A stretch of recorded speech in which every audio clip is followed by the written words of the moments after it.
This is the news on 92.3 Nigeria Info.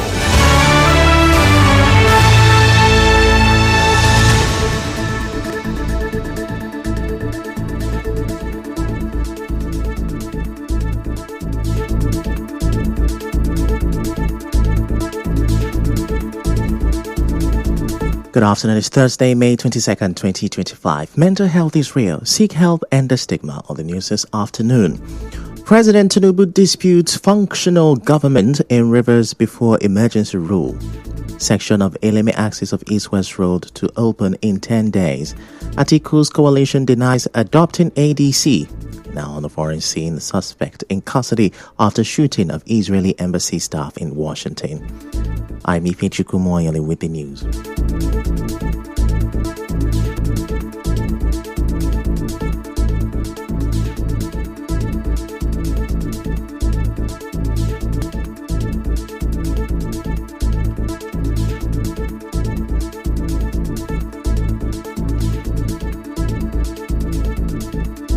Now, President Bola Tinubu has told the Supreme Court that there was no proper governance in Rivers State when he declared a state of emergency there. According to the Nation newspaper, this was revealed in a joint statement filed on May 20th, 2025 by a top aide to the President and a representative of the Ministry of Justice, Mr. Taye Hussein Oloyede. In the statement, the President said the Supreme Court had earlier confirmed in a previous ruling that Rivers State was in crisis.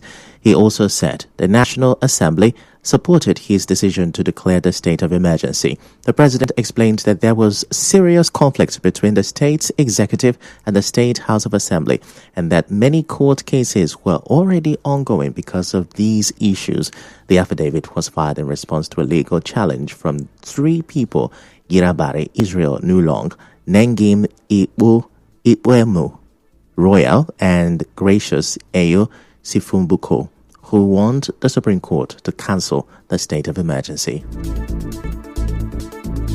In the meantime, a public affairs analyst, Dr. Kennedy Alenwokama, says the conditions spelled out by the former chairman of Emuoha local government area, Chidi Lloyd, to resolve the political crisis in Rivers State are highly egocentric and absurd.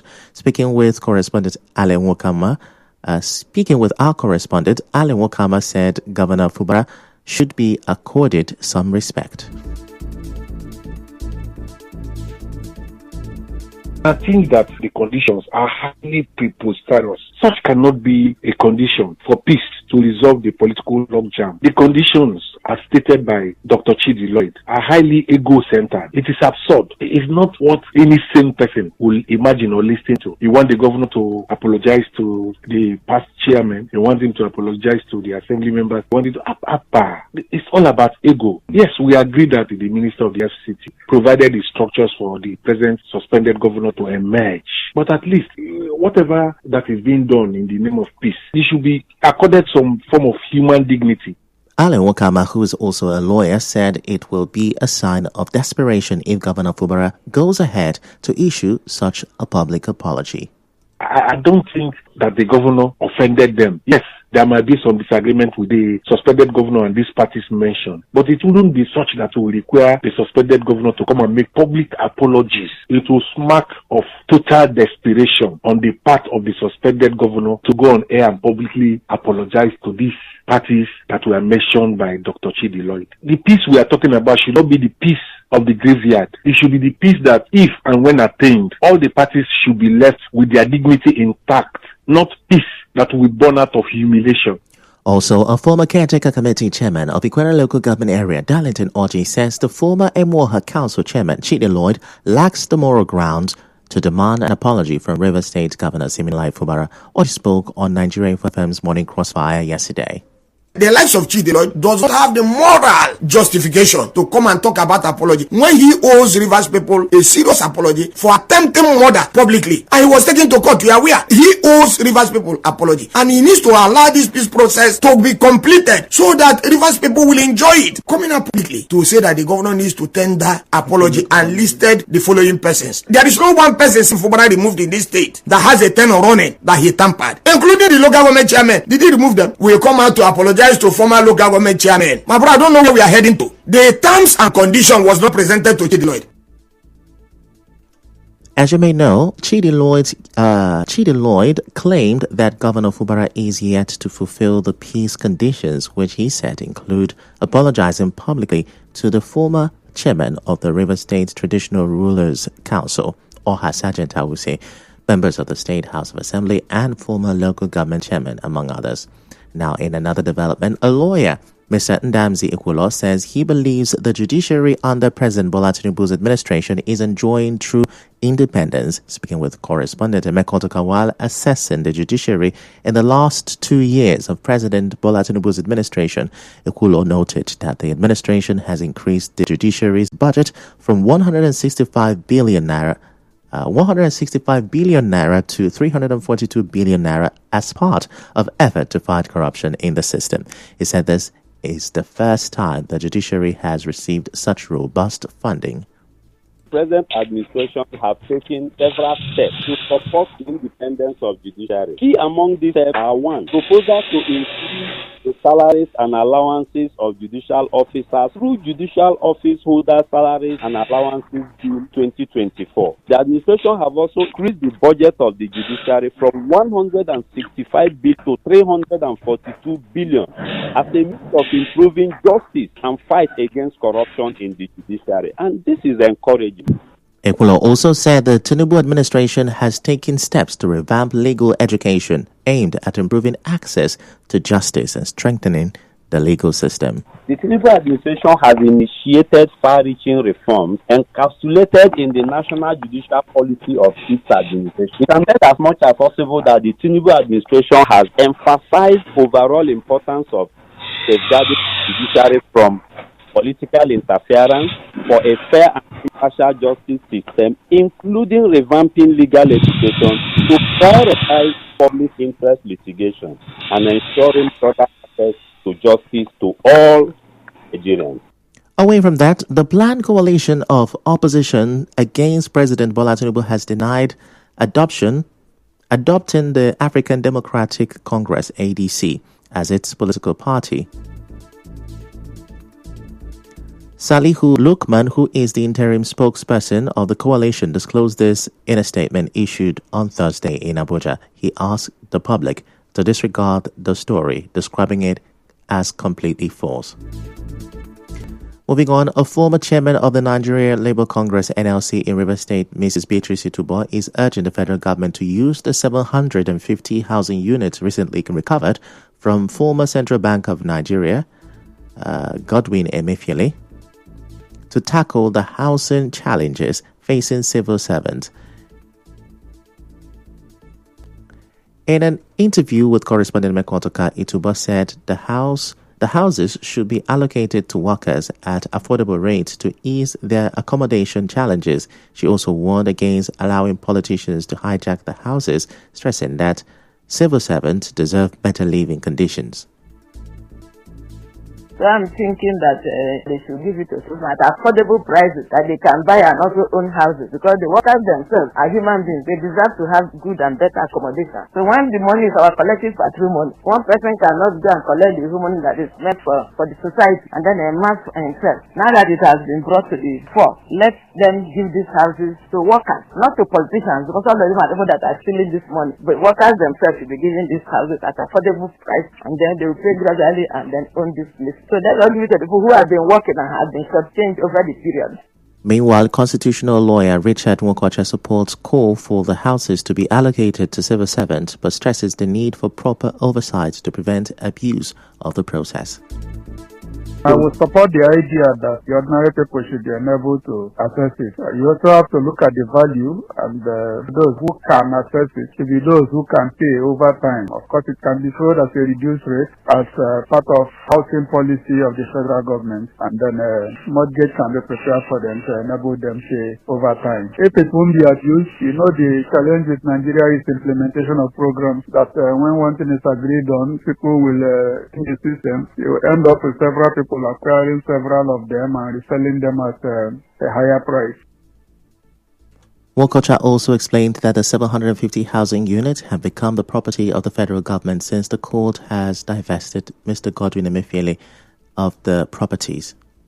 Once the court had already divested the sale of this property as things acquired through corrupt means or through stolen wealth from the Commonwealth, it means it's federal government property. It is now property of the Federal Ministry of Housing. So it's federal government property now, and the federal government will do with it whatever it feels like doing with it.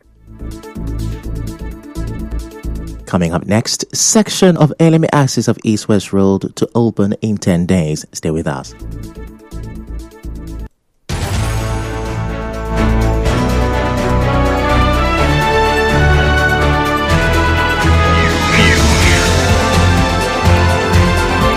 This is the news on 92.3 Nigeria Info.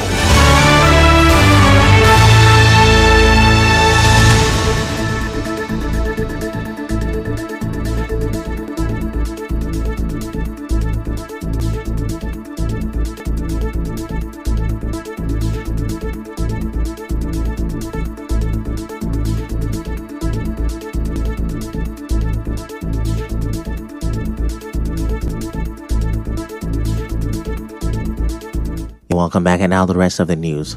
The Minister of Works, Dave Umahi, has announced that a section of the carriageway on the Eleme axis of the East-West Road currently under construction will be completed and open to motorists within the next 10 days. He made this announcement during an inspection tour of ongoing federal road projects in Rivers State.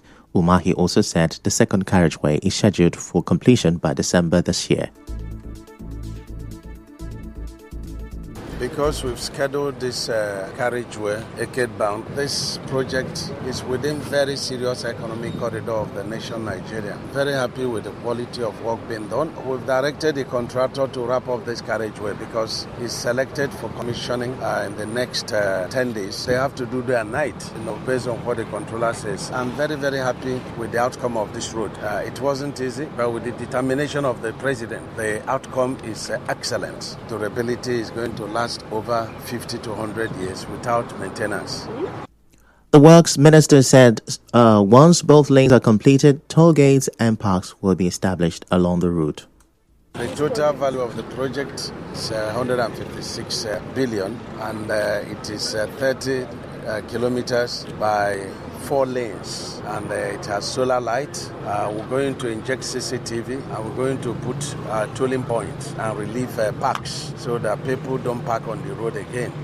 It's going to be a beauty on earth when we finish, but we are going to finish by December. The entire stretch will be completed. So Mr. President can elect to commission this carriageway now, as we are doing.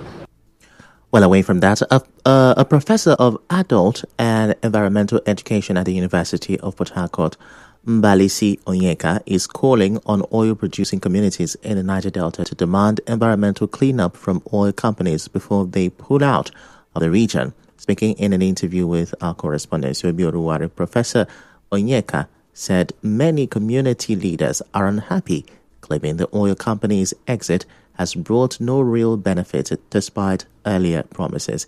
Now, he stressed that the companies must clean up the pollution they caused before they fully exit from the region. Before their full exit from the region is allowed. The impact of the investment, the question I have asked is this: who will clean the mess that have been created as a result of oil exploration since 1956? Do the companies buying up these onshore facilities from the IOCs have the capacity, both financial and technical capacity, to clean the mess? Won't the companies not ask the communities to wait for them to operate and make gains, since they were not the cause of the pollution in the communities? The environmental activists also joined others in urging stakeholders to quickly take action and make the international oil companies pay for the environmental damage they have caused in Niger Delta communities.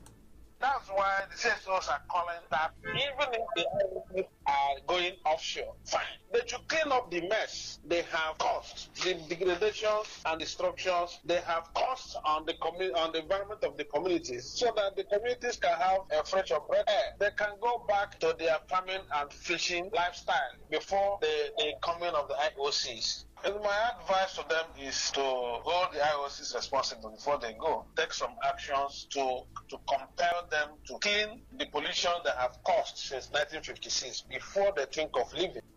In other news, former President Goodluck Jonathan has praised Nigeria's past National Assembly for its dynamism and legislative strength, recalling its role in enacting landmark laws like the Nigerian Oil and Gas Industry Content Act and the NDDC Act.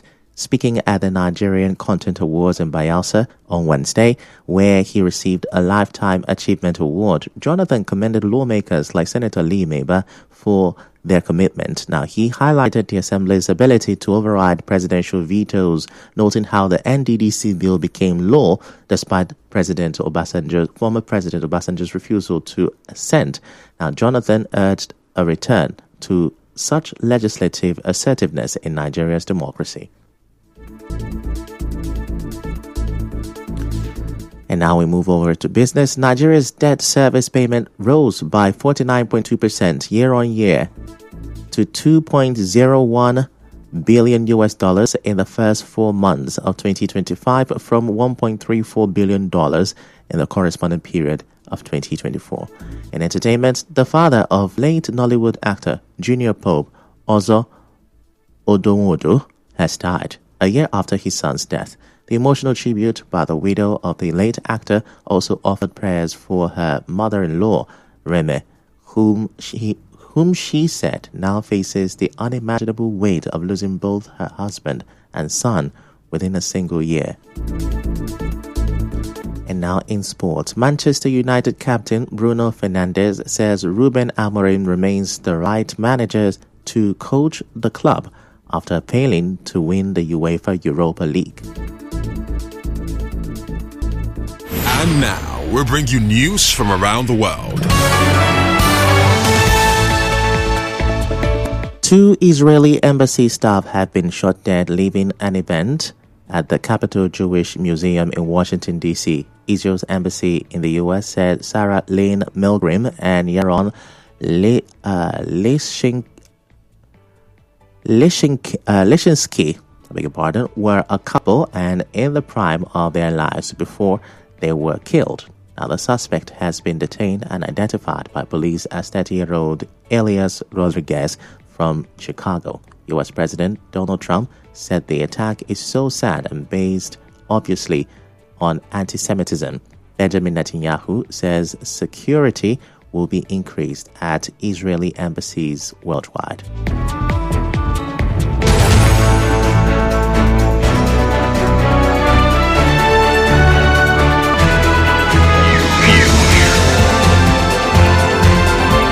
This is the news on 92.3 Nigeria Info.